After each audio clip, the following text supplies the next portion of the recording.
Isang babae nga ang pumasok bigla doon sa simbahan kung saan niya maikakasal.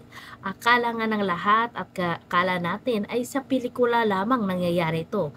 Pero nangyayari pala sa totoong buhay. Kaya trending nga ngayon ito sa social media nung magsabi yung babae na itigil daw ang kasal. Kaya narito guys, panoorin natin.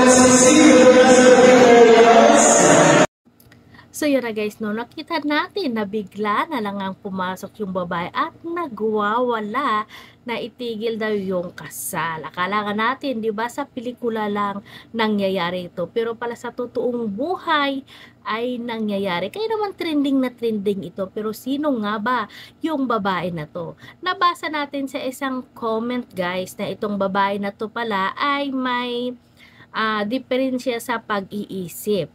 Diba? At meron daw itong nagbabantay sa kanya pero nalingat lamang daw at pumasok na ito sa simbahan. At ayon pa dito sa isang nag-comment na hindi lang daw itong unang bisis na nangyari.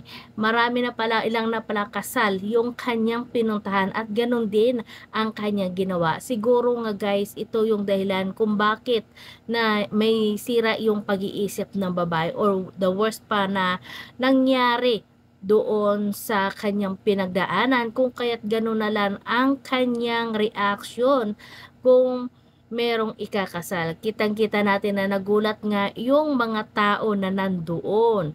Siguro naman kahit yung bride ay magugulat at matatakot na bigla na lang sumulpot yung babae na nagsisigaw na itigil yung kasal.